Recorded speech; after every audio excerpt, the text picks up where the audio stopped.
Pada intinya, undangan yang sudah di-share secara terbuka di media sosial bahwa akan ada diskusi secara terbuka pada tanggal 25, 26, 27 bulan Agustus 2023 di wilayah Banten yang membahas tentang polemik nasab ini.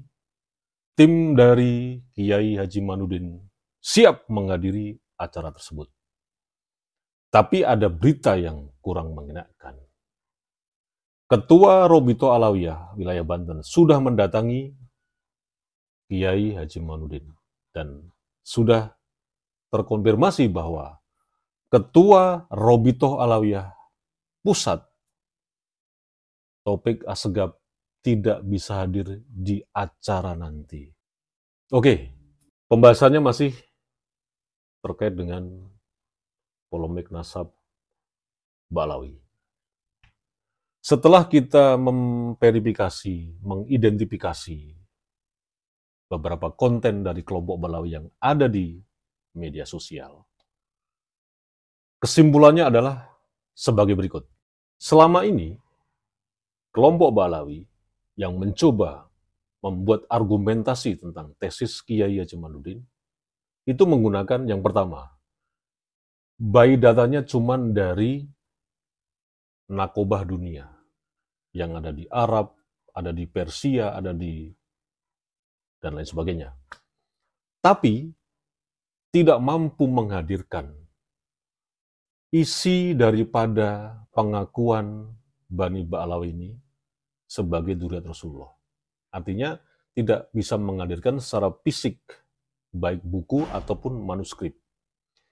Konten-konten mereka ini isinya cuma narasi-narasi yang dibuat sendiri. Nah, yang kedua, kembali ke Baidata. Justru sebaliknya, kelompok Ba'alawi dalam konten-konten di media sosial yang mencoba membuat argumentasi tentang tesis Kiai Haji Manudin itu justru mengulik, justru membedah dan mencari celah narasi-narasi yang ditulis oleh Kiai Haji Manudin sebagai sebuah framing, sebagai sebuah adu domba. Bahkan dikatakan kitab yang disajikan oleh Kiai Haji Manudin adalah kitabnya orang Syiah. Dan terakhir, Rizik Syihab menyebutkan bahwa belajar di mana lu? Di kandang kebo. Begitu. Nah, ini sudah mencerminkan bahwa kehendak publik, kehendak netizen agar polemik nasab ini berakhir itu dengan diskusi ilmiah secara terbuka dan disaksikan oleh saksi ahli yang netral dan independen yang tidak memihak kelompok Ba'alawi maupun kelompoknya Kiai Haji Manudin. Nah, kita lihat saja nanti bagaimana kelanjutannya. Apakah tanggal 25, 26, 27 ini benar-benar terselenggara meskipun ada topik yang lain yang dibahas mengenai kemarin yang ramai dibicarakan tentang Sunan Gunung Jati ternyata tersambung oleh Asmat Qonnah. Bagaimana? Kita lihat perkembangannya dan saksikan video yang sudah kami verifikasi dari kelompok Ba'alawi dan video-video lama yang itu menegaskan bahwa 22 kitab dan 7 kitab menyebutkan bahwa Ubaidillah bukan anak dari Ahmad bin Isa al-Muhajir. Saksikan videonya. Yang ketiga, pohon nasab Bani Alawi ini sudah tidak diragukan. Nah, apa bukti tidak diragukan? Pertama, pohon nasab Bani Alawi ini ada dengan jelas terpampang di Hijaz, di Arab Saudi ya, di Nakib Arab ya. Yang kedua, terpampang dengan jelas di kantor Nakib Mesir dan yang lainnya ya tentunya. Nah, kalau ada yang bilang, oh Nakib dunia atau nakoba asyraf seluruh dunia nggak setuju atau nggak terima dengan nasab Bani Alawi, tunjukkan buktinya. Jangan cuma ngomong doang. Kalau cuma ngomong mah bisa. Sayangnya tidak ada satupun nakoba di seluruh dunia ini yang menolak nasab daripada Bani Alawi. Kedustaan keempat dari Kiai Manudin ini adalah menggunakan kitab-kitab nasab yang tidak merinci nama-nama anak untuk menggugurkan nasab anak, yakni kitab Tahdzibul Ansab karya Al-Ubaidili, kitab Al-Majdi karya Al-Umari, dan kitab Muntaqilatut Tolibiyah karya Imam Ibnu Toba. Ketiga kitab nasab ini tidak berbicara tentang anak, tapi berbicara tentang cucu dan cicit. Lalu kitab abad ke-7, kitab abad ke-7 juga membicarakan cucu cicit generasi kelima. Kitab abad ke-8 dan kitab abad ke-9 juga menjelaskan cucu cicit generasi kelima daripada Ahmad bin Isa. Metodenya musajjar. Kalau metodenya musajjar, tidak mungkin merinci nama anak yang lain, karena musajjar itu sifatnya satu garis ke atas, dari bawah ke atas. Maka mustahil ada kitab yang sifatnya musajjar tapi seolah-olah harus menyebutkan semua nama. Enggak ada yang kayak begitu. Orang yang berkata bahwa dan orang yang keturunan Rasul walaupun bodoh dia lebih mulia daripada seorang alim adalah ajaran sesat dan menyesatkan. Pagi itu ternyata ada seorang Ba'alawi Wati, itu alhamdulillah mengakui sudah beliau dan pamannya itu sudah melakukan tes DNA, dan beliau juga tahu para keluarganya yang sudah pada tes DNA dan terbukti gagal, dan dia alhamdulillah legowo, merasa bukan sebagai zuriat Nabi. Nah, kita doakan semoga nggak cuma bangsa pribumi saja, nggak cuma bangsa kita saja, tapi sebuah kalangan mereka pun juga pada sadar bahwasanya mereka bukanlah zuriat Nabi yang asli. Jadi ya Mbok Yao, sama-sama sajalah kita lebih baik menjadi umat Nabi daripada mengaku sebagai zuriat Nabi tapi rentan dosa. Jadi kalau sebagai umat Nabi itu sudah merupakan suatu kemuliaan, karena umat Rasulullah itu, bahkan Nabi Musa sekalipun itu berdoanya itu untuk bisa menjadi umatnya Nabi Muhammad. Nah, kita ini amat sangat beruntung bisa dilahirkan sebagai umat Nabi Muhammad. Ya nggak perlu lagi lah ngaku-ngaku sebagai zuriat Nabi kalau tidak terbukti dengan data yang kuat, saksi dan lain-lain. Karena bukti ini kan adalah bukti hujah data dan tes DNA. Artinya de jure dan de facto. Nah, kalau de jure semestinya tidak terputus riwayatnya. Tapi kalau ada terputus riwayat karena satu hal lain hal, haruslah ada bukti kesaksian dari negeri muasalnya. Kalau nggak ada juga, ya harusnya di tes DNA mesti sinkron dengan keluarga-keluarga yang lainnya. Nah, kalau nggak ada juga ya, Mbok ya jangan ngaku-ngaku gitu. Gelar untuk keturunan Rasulullah itu Sayyid dan Syarif. Kalau Habib itu gelar untuk keturunan imigran Yaman. Orang yang berkata bahwa dan orang yang keturunan Rasul walaupun bodoh dia lebih mulia daripada seorang alim adalah ajaran sesat dan menyesatkan. Saya ini masih rendah, belum sampai alama. Cuma saya ikut terpanggil dalam rangka dakwah, mumpung saya masih hidup. Saya mempunyai 22 kitab dengan 25 jilid. Ada yang 3 jilid, ada yang 2 jilid, ada yang cuma 1 jilid. Dan masih ada 7 lagi kitab. Ini khusus kitab tentang nasab loh ya. Beda dengan kitab-kitab lain, kitab fikih, ya, kitab sejarah yang lain, kitab-kitab tasawuf, ya, kitab-kitab tentang tauhid, ya, atau gabungan antara akidah dan akhlak atau tasawuf. Ya. Enggak. Ini kitab khusus tentang nasab. Jangan menuduh, wah itu terbitan Syiah. Maaf. 80% kitab nasab itu milik Syiah, karena yang nguri-nguri dzurriyyah Nabi itu dari kalangan mereka. Sunni hanya 20%. Dan kitab Syiah yang berhubungan dengan silsilah, ya, yang dikarang oleh nasabah, pakar nasab itu sifatnya netral. Tidak ada kepentingan yang bertujuan untuk merusak akidah, tidak. Hanya sekedar furu'iyah, syar'iyah. Dari 10 kitab ini, mulai dari abad ketiga Hijriah, 4, 5, 6, 7, 8, bahkan 9, ini kalau kita disuruh untuk menemukan nama Ubaidillah itu nggak ada. Ini nggak ada. Sampai abad ke-9 awal belum pernah ditemukan namanya Ubaidillah atau Abdullah. Jadi kalau dipaksakan, ya nggak bisa, nggak ada ya.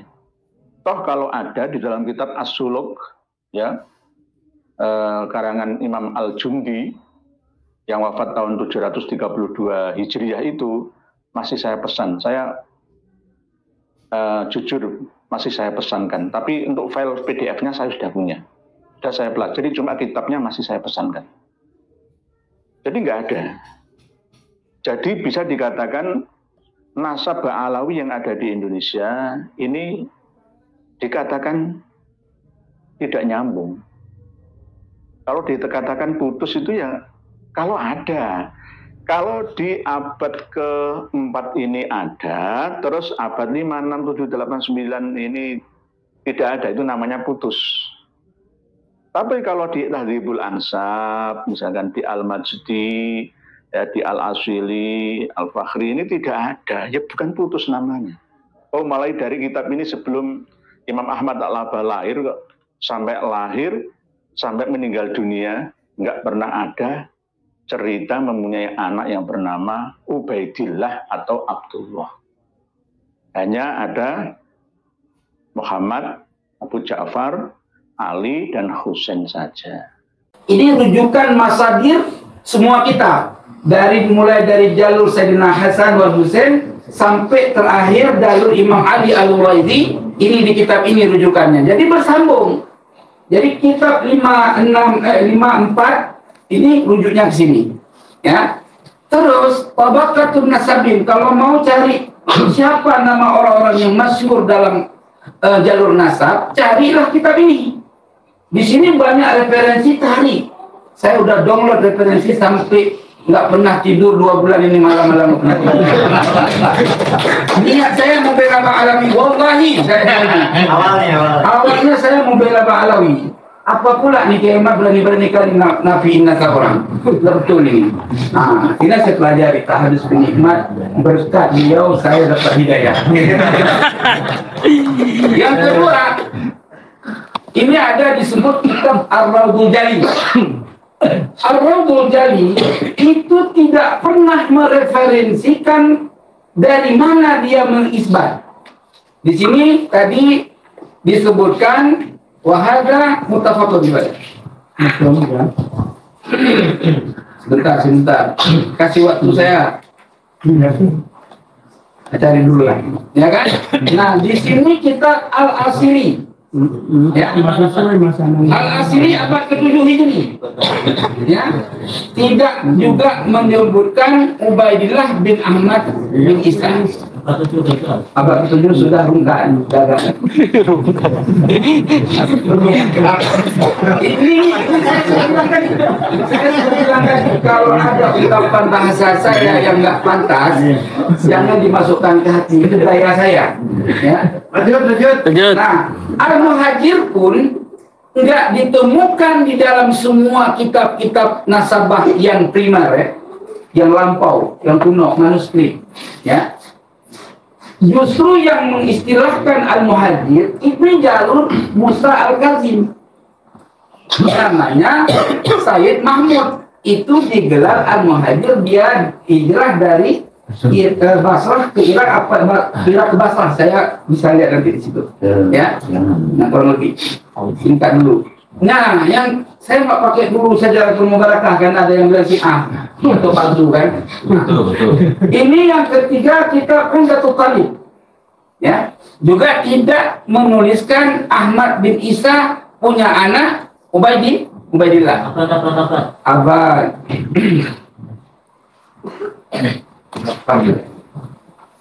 Abad ya 8 lah. Abad 8, 78. 8 gagal lagi baik. Nah, terus Al-Fakhri, ya. Abad ke-5 juga, udah 2 abad ke-5. Tak ada. Nah, rujukan semua kitab sumber itu 2. Ya, yang tadi ya. Pertama, kitab yang agak lebih tua sedikit daripada Tahdhibul Ansab, namanya Abnaul Imam. Ya, Abnaul Imam itu dituliskan ada Ubaidillah dengan nama Abdullah dan Ubaidillah. Cuman persoalannya, gitu loh.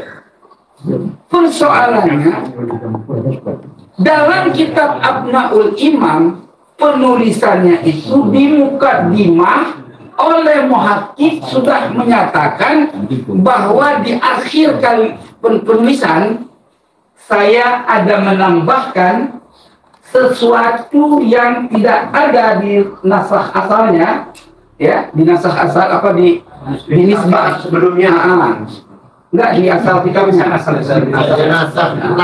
naskah kitab asalnya saya tambahkan sesuai dengan yang saya dapatkan dari taklif.